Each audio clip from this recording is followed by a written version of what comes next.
pour ça modification ou changement en constitution. Il ne faut pas être clair. Celui qui a pour ça modification à certaines dispositions. C'est constitutionnel. Mais dans ce contexte-là, pour que Moutou a le banabino, que diaspora Moutelobi, il faut d'abord se rassurer que diaspora ou a droit, et puis à Mibale, à se conformer à la constitution. Diaspora ou il y a déjà diaspora où il y a mendiant à 100 $, 100 €. Na bamaputa be diaspora ya solo diaspora ya solo na pour ça changer une disposition de la constitution à kuya na texte où il y a meni il y a changement avec une pétition il y a 100 000 signatures. C'est comment monter à botami à lobby qui ajoute konzi na yé na sur base de la constitution peut-il prétendre il y a pour changer la constitution sans énerver la constitution. Tant que j'ai vu pouvoir, c'est qu'Albi Martin Fayou nous bloqué. Après, Albi on nous dit tout parce que nous dit à l'Oba qui n'achète le mot à l'Ibanda que le pays sera bloqué et que fonctionner malade, il y a moins les accords. Ça, la manque d'investisseurs. Alors, non, ils ont Kabila. Alors, non, ils ont Moïse Katumbi.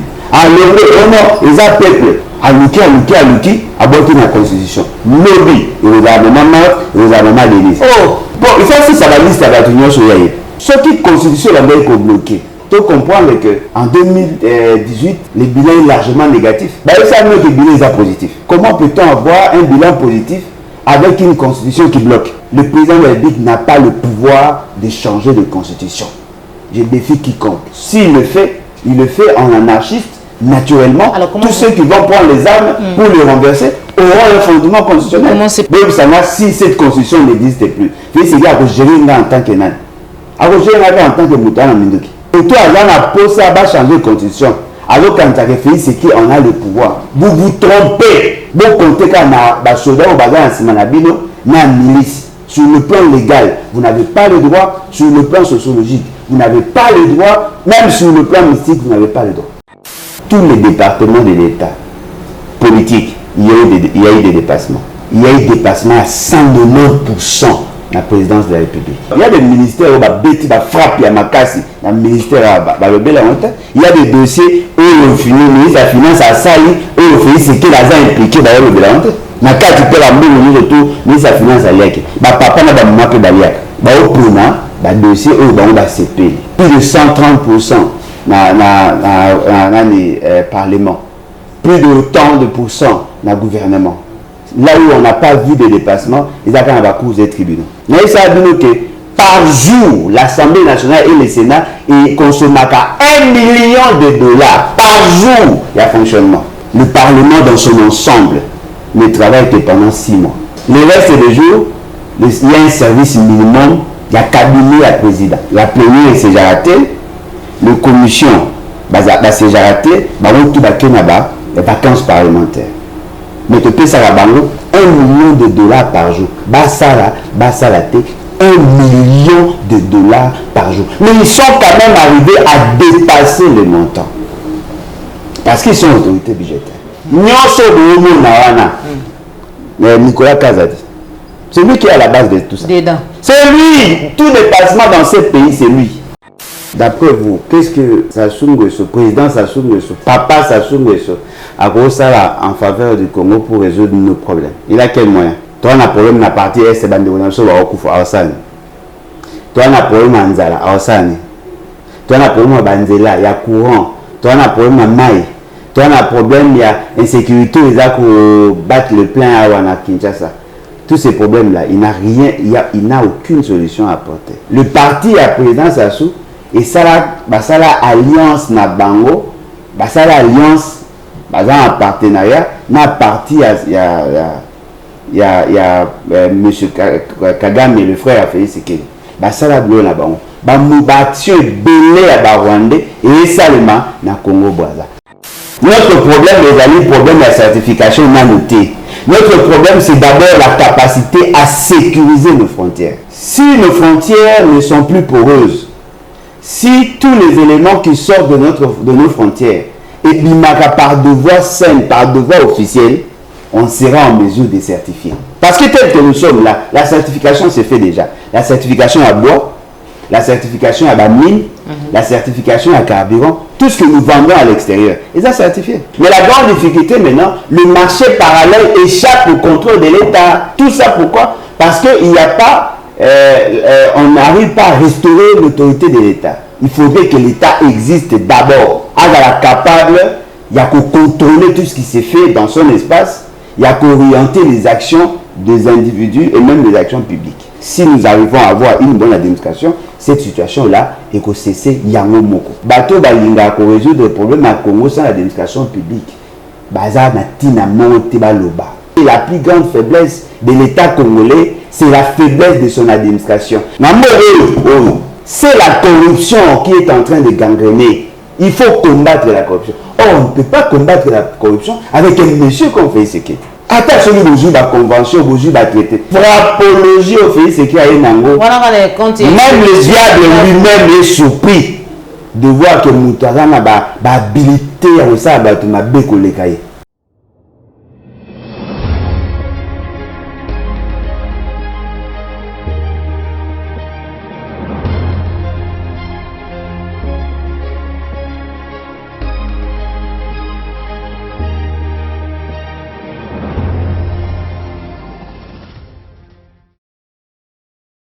Et si vous avez bozali ebele, bon week-end dans ma bota na bino, bande ko balandi émission vérité de tous côtés, bande ko balandi appli Claire Télévision la chaîne de vérité.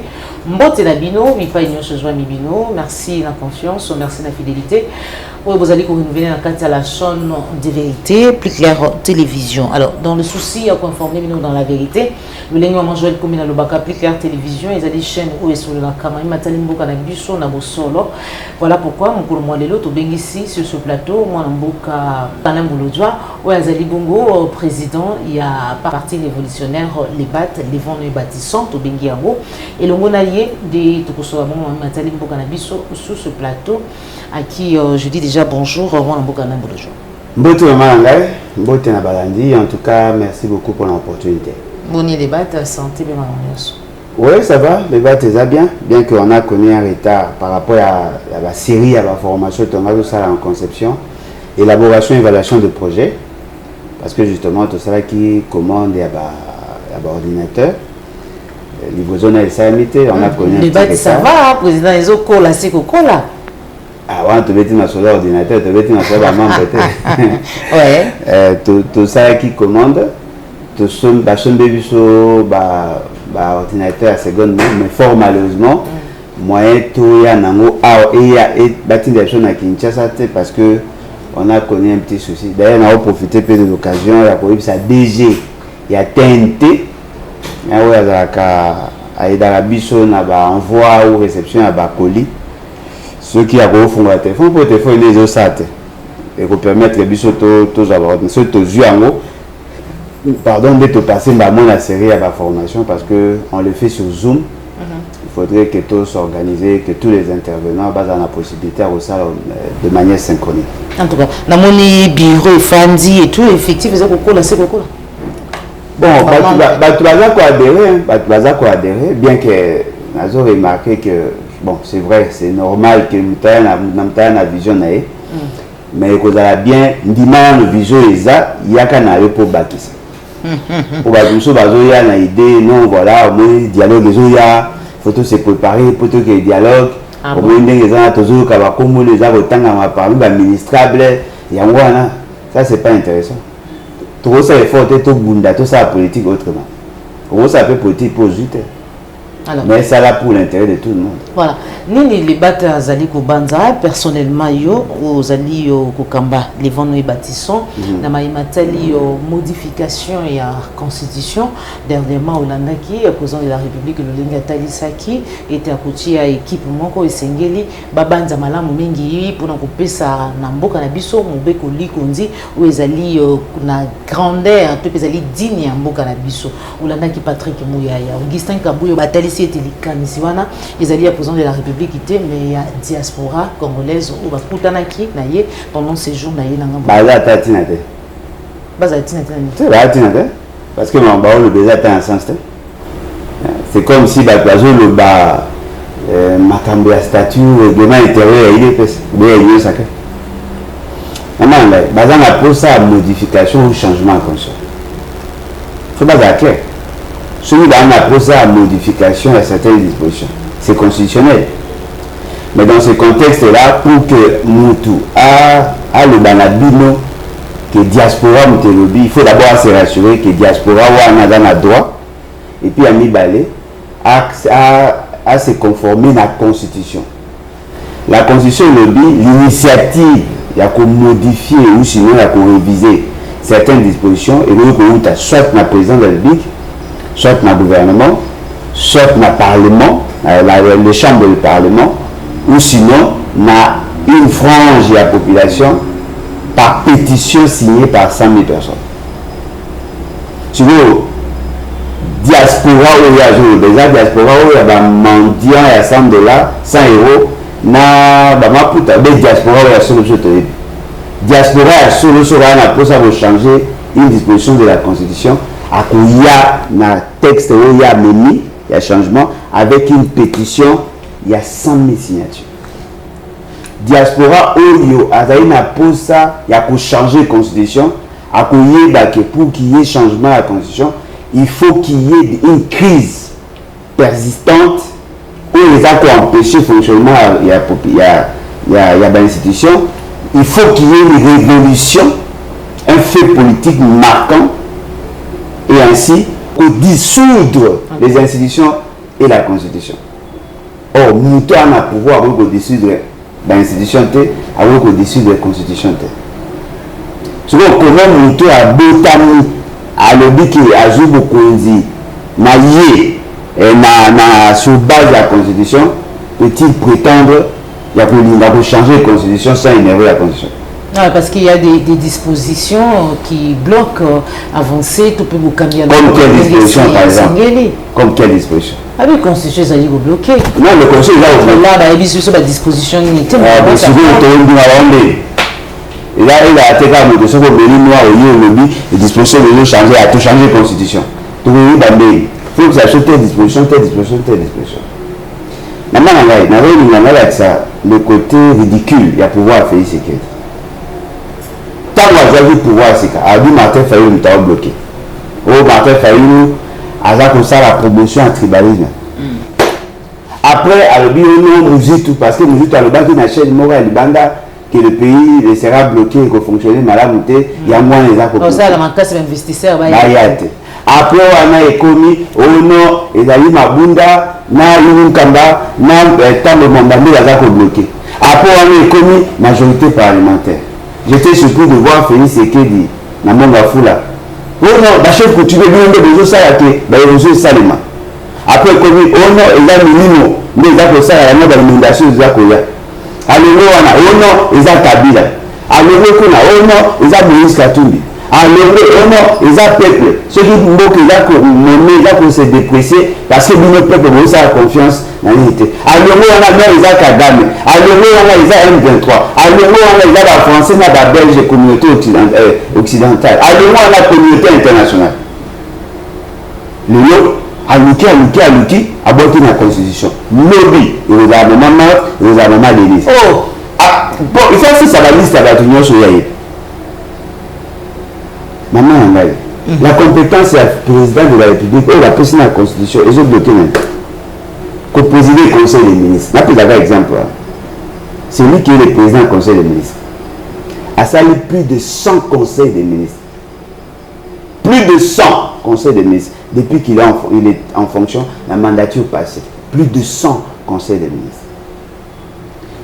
Conseil des ministres, c'est un cadre d'harmonisation des décisions.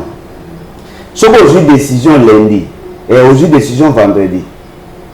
Vendredi, vous savez l'évaluation.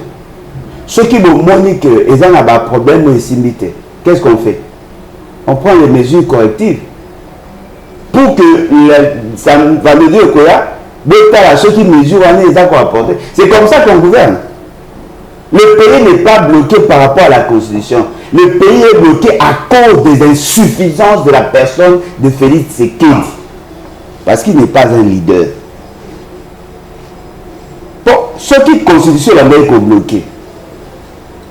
Donc, il faut comprendre que en 2018, le bilan est largement négatif.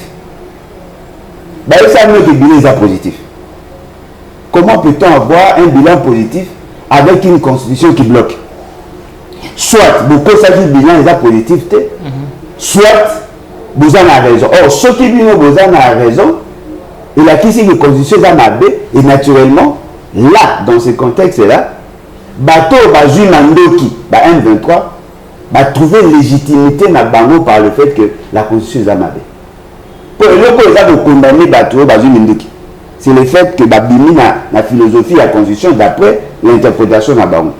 Mais ce qui est commis que la constitution est mabé, automatiquement de légitimer le combat là-bas. Ils sont en droit de prendre les armes parce que le but que la constitution est mabé, la constitution est mabé, et la mabé, naturellement, l'instinct ou le réflexe naturel, c'est de prendre les armes pour renverser l'ordre établi. Donc, vous avez remarqué qu'on a dit Sarabino, que Félix c'est un rebelle, il veut se rebeller contre l'ordre établi. C'est ça la définition de la rebelle. Il s'oppose contre l'ordre établi, il veut renverser l'ordre établi. Le président de la République n'a pas le pouvoir de changer de constitution. Je défie quiconque. S'il le fait, il le fait en anarchiste, naturellement. Alors, tous ceux qui vont prendre les armes pour les renverser auront un fondement constitutionnel. Comment se préparent les battes au parti révolutionnaire face à la marijuana? Ce qui est pour les changements. Décider, Pinza, et pour décider dans l'État, il faut avoir le pouvoir. Ils appelaient il y a quelques jours, on ne vous sent pas à l'opposition. Non, on ne nous sent pas, nous. On peut sentir le troisième larron.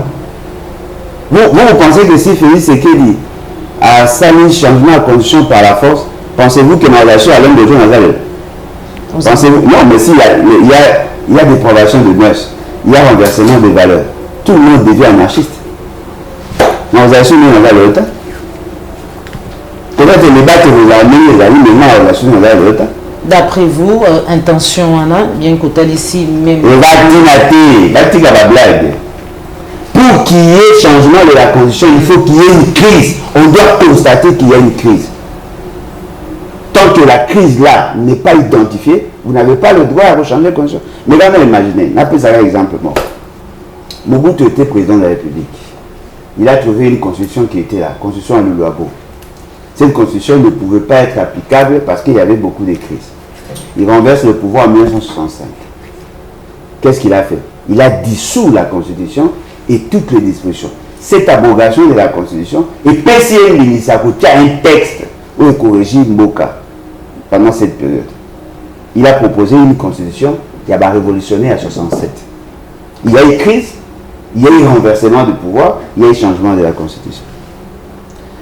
En 1997, Laurent Désiré Kabila a dénommé Mobutu a eu un texte pour régir le pays pendant ce temps-là.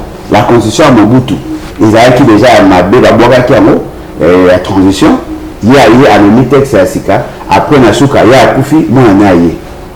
Pendant que son enfant gérait la période transitoire, il y a bâti une pression. Et ils ont trouvé un fondement. Parce que la constitution n'était pas consensuelle. C'est ça le fondement de l'accord global. Le fait qu'il n'y avait pas un texte qui mettait tout le monde d'accord, tout le monde était en droit de prendre les armes. Babundi, Bayokani, c'est une constitution à transition. Pour que Bemba accepte, il y a qu'on pouvoir, il fallait qu'on organise les élections. On a organisé les élections sur base de la constitution OYO, tout ça dans le Lelo, il y a 2006. Si vous avez élu conformément à la Constitution. Parce que la Cour constitutionnelle ne tire la substance de son pouvoir qui est sur base de cette Constitution. L'appellation ou la désignation du président est ça sur base de la Constitution. C'est cette Constitution qui a créé la CNI. C'est cette Constitution qui a créé la Cour constitutionnelle. Si cette Constitution n'existait plus, la CNI n'existait plus, la Cour constitutionnelle n'existait plus, le président de la République n'existait plus. Alors, on va pouvoir vous présider en tant que nan. Donc, ça va si cette constitution n'existe plus. C'est à gérer en tant que nan. À gérer en tant que Moutana Mindoki. Ah, bah, il y a une modification, un changement. Non, mais modification, c'est normal parce que la Constitution prévoit. Donc, on critiquer la matière parce qu'il faut qu'il y ait une motivation.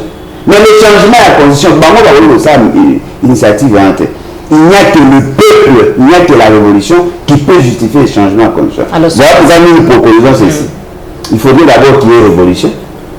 L'article 104 de l'Obaranabino, c'est-à-dire qu'on stoppe l'ordre constitutionnel établi. Après, on convoque un congrès fondateur, les partis politiques sérieux, avec les forces vives, va proposer un nouveau pacte social, ce que nous appelons la constitution de la 4e République. Ça, c'est logique, parce qu'on casse d'abord l'ordre établi, on convoque un congrès fondateur, on propose un nouveau pacte social, la constitution de la 4e République, on organise les élections, et puis par la suite, ça vient. Il y a un moment où ça va changer de constitution. Alors quand tu as réfléchi, c'est qu'on a le pouvoir. Vous vous trompez. Vous comptez quand milice. Sur le plan légal, vous n'avez pas le droit. Sur le plan sociologique, vous n'avez pas le droit. Même sur le plan mystique, vous n'avez pas le droit. Voilà. Mais parlons de la légalité, mon ambo Ganin Bolodjoa, sur le plan légal, le fait que Tshisekedi n'a pas capacité ni pouvoir, il y a pour changer la constitution, alors que Tozali observé comment on a été, ils ont un belé, ils ont légal, mais où ils ont parce que l'autre fois il a parlé du juridisme, quand on a mis le juridisme, quand il s'agit de prendre alors, pensez-vous qu'il va devoir respecter la procédure ou la légalité? Maman, je le battais. Moi, tout ça, à la limite, parce que nous faisons confiance à la volonté de tout le monde de vivre ensemble. Mais ce qui est arrivé, que le pacte social, ils ont mettre les gens ensemble. Automatiquement, nous entrons dans l'anarchie. C'est lui qui sera plus fort, à du pouvoir. La vie est beaucoup, nous devons imaginer. Dans le banwa, nous devons imaginer. Mais ça, c'est ce qui a l'impression à tenir la barabara. À béni, à Congolais, à Rebi, à pour ça, tout mettre fin à l'aventure à faire ce que. Mais là, sur la table, 3-4 personnes vont arrêter. Vont arrêter.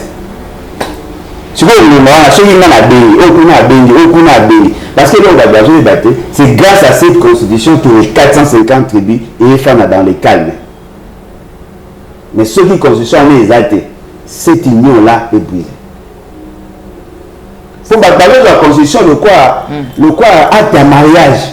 On me dit, tu as un message de divorcer, je répudie ma femme. Non. Même l'acte à mariage, pour répudier une femme, il faut qu'il y ait une raison, il faut suivre une procédure. Beaucoup n'aimeraient pas abriter, ça. Peut-être dans une sabato. Sur le plan technique, sur le plan de faisabilité, il ne peut pas le faire. Quelle est l'Assemblée ou le Parlement qui va analyser le texte de la nouvelle constitution?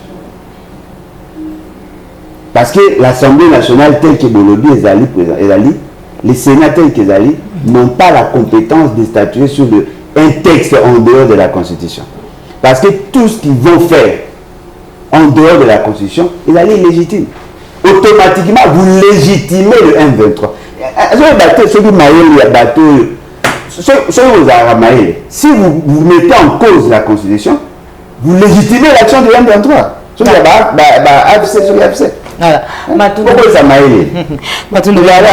Alain Bolodjoa, vous allez koko ban émission na biso na banza été mikolo mileki otanga ki nanzela ba média le lingini yo Niger greffe d'elle asenga ki bongo osenga ki enquête judiciaire contre débat kambiwana et Assemblée nationale mais aussi il y a Sénat pambate na ngonga ya 2021 kino 2023 dépassement et salama ki makasi ya plus de 1 milliard de dollars. Vous allez koyamba yango le lenge nini? Na bango le lenge nini? Na bango nde bayamba ki yanga. Mama yanga kanisa. Na essaie de qu'il y a des dépassements. La loi sur la reddition de comptes 2022. Il a été adopté en 2023. On vous a démontré qu'il y a eu des dépassements. Si vous avez des dépassements à l'Assemblée d'enquête, vous êtes le président de la République. Il y a eu dépassement à 190% la présidence de la République. J'ai le linguette à ça. Mais bon, on va dire Gilles Alingé, il a des différences de Gilles Alingé. Qui vous dit que Gilles Alingé est complice, est impliqué dans le cas? Gilles Alingé, c'est un département de la présidence de la République. Yo, ça, mon agi Alingé, qui vous ça l'enquête a bien en dehors de l'intérêt à Félix Sekena. Il y a ça là, un bateau Félix Sekena a timbré à ça. Mais tu vois, ça là, il y a ministre de la Finance. Parce que Félix Sekena veut s'en débarrasser. Vous pensez que j'ai arrivé à la liberté? Maman, surtout, ça dit que vous avez cassé le. Les attaques à Félix Sekena a autorisé. Maman, j'ai vu ça. Il y a des ministères où il y a frappe, il y a Makassi. Dans le ministère, il y a des dossiers où le ministre de la Finance a sali, où le Félix Sekena a impliqué dans le Bélanté. Parce qu'ils ont payé. Na kati pe la mbongo ni tout ministre de la Finance a yaki. Ba papa na ba maman pe baliaka. Ba opuna, ba dossier où ba on va se payer. Dépassement, oui. Tous les départements de l'État politique, il y a eu des dépassements. 190% la présidence. Plus de 130% dans le Parlement. Plus de autant de pourcents dans le gouvernement. Là où on n'a pas vu de dépassement, ils ont quand même cours des tribunaux. Toutes les institutions ont connu les dépassements. Mais le Parlement coûte combien à la République? Pas en termes de rémunération, mais en termes de fonctionnement. Mais ça a dit que par jour, l'Assemblée nationale et le Sénat consomment à $1 million par jour le fonctionnement. Mais tant qu'on a même par jour, on avait la chemin à gauche, droite, plus d'1 million par jour. On va consommer. Mais là, imaginez si le Parlement nous coûte 370 millions $. Il y a fonctionnement, pas rémunération. Si vous divisez par 365 jours, ça vous fait combien? Mais bon, cache quoi aventure. Le Parlement dans son ensemble ne travaille que pendant 6 mois. Le reste des jours, il y a un service minimum, il y a cabinet à président. La plénière, c'est déjà raté. La commission, c'est déjà raté. On tout les vacances parlementaires. Mais tu peux ça $1 million par jour. $1 million par jour. Mais ils sont quand même arrivés à dépasser le montant. Parce qu'ils sont autorités budgétaires. Les gouvernements sont autorités budgétaires dépassés. Vous avez un problème. Nous sommes Nicolas Kazadi. C'est lui qui est à la base de tout ça. C'est lui. Tout dépassement dans ce pays, c'est lui. C'est lui. Le fait seulement qu'il n'aime pas respecter la chaîne des dépenses, et comment je dis, ceux qui parlementaires, tu as une photo de ministère, de mission, le ministère a 100 000 $ à Bimis. Au lieu qu'il y ait de la déclaration des dépenses, il y a des ministères en mode d'urgence. C'est quoi, à force de ministère en mode d'urgence, c'est à la fin. Vous allez constater que le montant déjà débloqué est largement supérieur par rapport à l'une des crédits. C'est ça le déplacement budgétaire. Accusé débloqué, on soit pour fixer date il y a élection, il y a bureau définitif Assemblée nationale. À qui déjà, c'est plus que la candidat à cette poste, il y a beaucoup déposé la candidature dans Bango et qui vous donne mon lobby. Tout Zélanini. Vital Kamerhe déjà qui est président de l'Assemblée nationale. Rwanda fait sécurité. La diaspora, après ça va tourner tout passe. Et là, on a le Baïsaï que vous avez tous constaté qu'il avait bloqué. Mais il n'est pas sanctionné. Il a bloqué. Mais il peut que il a sanctionné. Mais il n'a pas été sanctionné. Pourquoi la raison? Non, mais justement parce que c'est quelque chose qui a été voulu. N'oubliez pas que c'est l'une des raisons pour que Félix Sekena a aidé à changer la constitution. Alors là, non, voilà au Sénégal, le gouvernement, les a été mis en place rapidement, mais il a biché parce que je n'ai pas assez de pouvoir, et il a passé le pouvoir. Il veut que tout le loi, dans le régime semi-présidentiel ou semi-parlementaire, tout migrer vers un régime présidentiel. Ça, c'est exactement le changement de la constitution. À justifier en sur base de cet élément-là. Donc, ils ont été boutiqués. Et là, on peut le bas. Dans le métal qui en doute, la sincérité n'a pas dans leur démarche à primaire. Aujourd'hui, vous ne sentez pas que les primaires n'ont rien résolu. Il y aura plusieurs candidats. Michel Kangara postulé, va menacer. Mboussa Kangara postulé. Tout ce Kangara postulé, ça dit que y a plusieurs personnes postulées dans le même poste. Ce qui veut dire que ces gens-là sont en train de vous vendre du vent. Bloquer un processus, il y a mis en place à l'institution. C'est un crime. Mais personne n'est inquiété. Même en Bosso, il a connu la possibilité de bloquer machine. Il l'a fait avec la bénédiction de Félix Tshisekedi. Alors, il revient maintenant au peuple, il a retiré la conséquence. Voilà.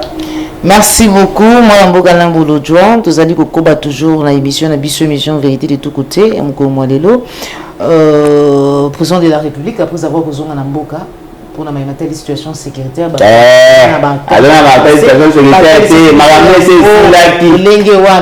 Nangonga o tozali ko solola azwa ki pepo akende ki to ba ita katisa ki mai awa akei bongo na ngambu ya Congo Brazzaville et pa yo pililo azali kokutana na homologue na ye o ya benga pe papa au même moment benga papa Matinda ba finga de nous Sungesu tozela nini maman bito de cette même si zama kamususu ezali to ba te secret d'état et là lié à la question sécuritaire bozela ni bozela l'autre tête entre Félix Tshisekedi Dina. Attends, ça va changer. C'est pas la première fois. Non, dites-moi un peu, d'après vous, qu'est-ce que Sassou Nguesso, président Sassou Nguesso, papa Sassou Nguesso, a gros ça en faveur du Congo pour résoudre nos problèmes? Il a quel moyen? Il a moyen, il y a aussi sa problème. Toi, on a problème dans la partie est, c'est bande de Nassau, toi, on a problème à Nzala, à Osani. Toi, on a problème à Banzela, il y a courant. Toi, on a problème à Maï. Toi, on a problème, il y a insécurité, il y a battre le plein à Wana Kinshasa. Tous ces problèmes-là, il n'a rien, il n'a aucune solution à apporter. Bobby qui fait, c'est qu'il y a pour la situation à Est, à jouer décision. Décision, ni Félix, c'est qu'il a joué depuis qu'il est là. À organiser le conseil des ministres.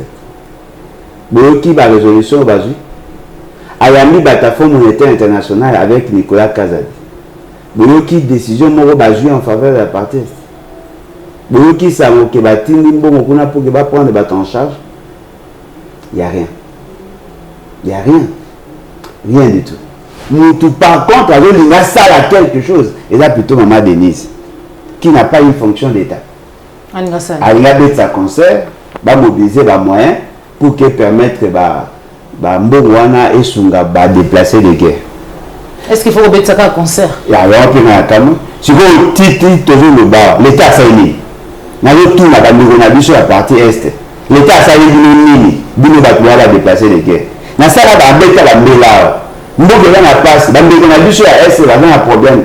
Incapable de soutenir les déplacer les guerres. Même les blessés de guerre, vous êtes incapable de dilapider le Mbongwana. Et aujourd'hui, le juge s'en a fait, c'est qu'Azunga. Azunga a saigné. Au moins, fait, c'est que Ponanga. N'a mon acquis le quoi? N'a je l'ai rené. Comme beaucoup de n'a mon important pour faire un chagrin. N'a mon acquis le quoi? Et là, on a aussi la milité des Alarak. Je le trouve comme ça, nous le jouons le bras. C'est-à-dire qu'il ne nous sert à rien. Il ne nous sert à rien. Et là, on a joué la mission. On fait la chose longtemps. Donc, on a eu tika na souvenir à Félix Tshisekedi. Et je suis sûr que Batunyoso Bayebina ou Balandanga, et donc, on a tika na Félix Tshisekedi, il est mort Batunyoso Baroye de génération en génération. Le régime, il y a détournement. C'est ça son projet de société. Avant que tu aies pas ça, et là, on monte. Mais non, quand il a dit que il y a une grande crise qui se prépare, ou sinon, on les a que s'annoncer par rapport il y a approchement ma casse il y a régime Sassou Nguesso na Rwanda. Il a que banque ça la service parce que le fils Sassou avait des contacts avec le Rwanda, bazwa qui ba engagement à bango pour ma exploitation, il y a espace na bango pour des fins agricoles et tout ça. On a cet accord et ça a déjà il y a eu des réactions. Au-delà de ça, le parti à président Sassou et ça la alliance na bango ça la alliance en partenariat na parti il y a monsieur Kagame le frère a fait ce qu'il ça la bleu na bango mouvation belé à Barwandais et seulement na Congo Brazza. Moi-même j'ai palpé ça na Congo Brazza. Bien sûr na kendati esika bazwa l'espace là. Parce que moi, ça ne va pas d'arrêter peut-être. Non, mais c'est l'enfant qui a plutôt induit le vieux en erreur. Comment? Mais c'est lui qui était en contact, c'est lui qui avait pris ses décisions. Le vieux n'a fait que protéger son fils parce qu'il a eu à poser des actes où Bamba Congolais à Brazaming va se perdre en montée. Donc, Ezali, problème en réalité, il m'a fait ce qui est assez penché. Quand on a Kuna, on a solo na yé. Parce que nous sommes yoka, on y a d'autres banques qui va déstabiliser, va partir à Brazza. Il est fait pour lui. Et c'est qu'il ne veut pas faire les choses pour le peuple. C'est un égocentrique qui n'avait pas idée. Il ne voit que ses intérêts. Il ne voit que ses intérêts. Intérêt naïe dernièrement tout qui ministre des Affaires étrangères Christophe Lutondo là au Singaïte Singeli Basala comité encore pour na kobanda kolande la matali ba minéraux na biso alors il peut permettre quand même que Rwanda ou azali na ba na kati ba suspicion en rapport na matali ba matière première na biso à se débarrasser donc na mindele ba yo bazwaka yango na ba yo bazali accusé ya kozwa kapé ko tekaka yango na prima ngondo na ba multinationaux to pe na ba yo occidentaux ba ko kabango nyonso pour se mettre d'accord na accord wana pour être tout joakima parce que guerre ya est bile ba ba ite zali guerre ya ba minerai. Non mais ce que le Bible a c'est années. Centre d'expertise et d'évaluation en matière précieuse. C'est chargé à certifier. La certification c'est fait. Bureau na bango ezali au moins na clinique Ngalima en face. C'est ça. Tout na bango mission na bango ezali. Parce que bango mo bango nga ba sambouye. On était déjà en processus de certification à toutes les matières. Le la bateau baé ko exploiter ça je connais l'examen de manière illicite. Notre problème est le problème de la certification non notée. Notre problème c'est d'abord la capacité à sécuriser nos frontières. Parce que si nos frontières ne sont plus poreuses, si tous les éléments qui sortent de nos frontières et par devoir sain, par devoir officiel, on sera en mesure de certifier. Parce que tel que nous sommes là, la certification se fait déjà. La certification à bois, la certification à la mine, la certification à carburant, tout ce que nous vendons à l'extérieur, ils sont certifiés. Il y a possibilité de les tracer. Mais la grande difficulté maintenant, le marché parallèle échappe au contrôle de l'État. Tout ça pourquoi? Parce qu'il n'y a pas, on n'arrive pas à restaurer l'autorité de l'État. Il faudrait que l'État existe d'abord. Alors capable, il y a qu'à contrôler tout ce qui s'est fait dans son espace, il y a qu'à orienter les actions des individus et même les actions publiques. Si nous arrivons à avoir une bonne administration, cette situation-là est qu'au cesser yango moko. Donc on a le bac, bateau balinga pour résoudre des problèmes à Congo sans l'administration publique. Bazar na tina monte baloba. Parce que le plus grand péché, la plus grande faiblesse de l'État congolais, c'est la faiblesse de son administration. Et vous allez vous rendre compte que le Congo, la partie Est est devenue ventre mou lorsqu'il y a eu déclin de l'administration publique. Pourquoi ne vous pas dans l'histoire? En cherchant à déifier Mobutu, en cherchant à sacraliser le pouvoir à Mobutu, on a détruit l'administration. Maman, dites-moi, qui va commencer à enregistrer les exploitations et à les certifier? Cette administration pourrie ou l'administration corrompue. Il y a un samoté que moi, c'est un mobile, il y a un hôpital. Et puis, si nous avons passé à test l'examen, il y a avant ça la mariage. Ça va test retour bah hépatite tout ça ça va examen bah comme le mois ça dans la sida à corrompre médecin bah bimiser les résultats négatifs. Donc Est-ce que nous sommes normal comme à niveau? Nous avons joué un document à l'Ukuta. Médecin pas yébi qui a ça test à sida. A ABC peut médecin qui n'a pas oui, mais qu'on commandote parce que au bébé c'est dans la liba. Médecin limi. C'est la corruption qui est en train de gangréner. Il faut combattre la corruption. Or, on ne peut pas combattre la corruption avec un monsieur qu'on fait ce qu'il attends, ce que vous jouez la convention, vous jouez la traité. Et vous aussi maté. Parce que la corruption atteint le paroxysme. Maman, vous imaginez. Basali bouclage dans le quartier. Nous, tout le monde, il faut pas contrôler. Batu ya mabe ba na mutu kana minduki na kati ba komi na patrouille tout ça soda doit presser doit presser après si soda sur $100 sur combien soda tiki la mona la kende na moro na biso to mona na est ya Congo même situation bon qui ça voter la candidat jeune militaire ba militaire il est personne comment na armée ba candidat ba boka ba moto ba iba ba bon ni vidéo alors dites-moi est-ce qu'il y a problème il y a loi ou pour ma capacité à faire appliquer la loi la juka question pour aussi ça d'accord merci beaucoup maman là si ça va pas merci ça va qui dit le code de la route il a codé ça force de loi qui a déjà vu le code de la route être appliqué négocier ça moi merci. Merci beaucoup, Président Alain Bouloudjoua. Pour finir, cours d'appel et à Kinshasa Gombe. Merci de répondre à la vidéo Tumanga. En confirmant l'élection, il y a Daniel Bumba comme gouverneur de la ville de Kinshasa. C'est ça le mal à la justice caporalisée. Si la maire est saisie par JIP, il y a tentative de corruption. Comment la cour d'appel a constaté sur une question ou qui battu sur Baïdi qui y a eu corruption. À ça, là, sur base de quoi la cour d'appel? Sur base de quoi? N'est-ce pas qu'il y a eu corruption? N'est-ce pas qu'il y a eu corruption? Est-ce que vous confirmez les points?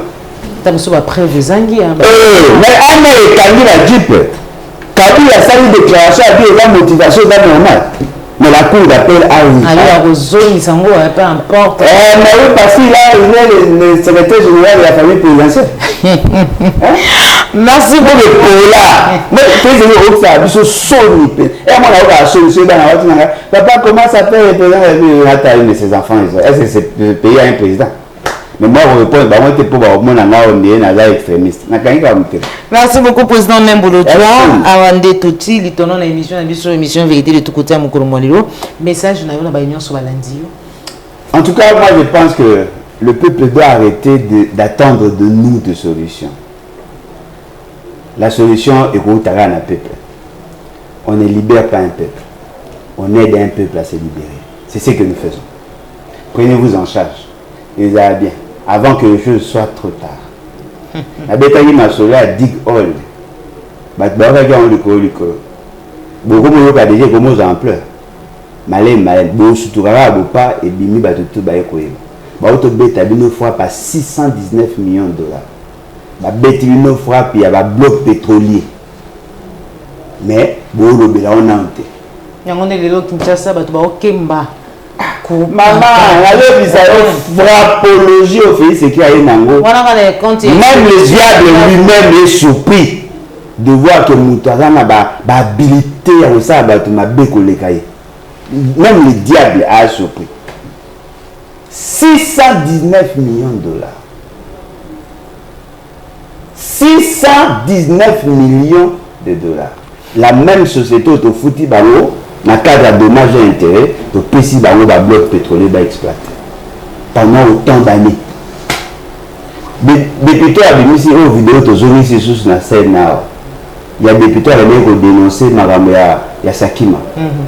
Qui de ça, vous posez question, c'est que accord Wana Émirats Arabes Unis, tout ce qui frappe na frappe.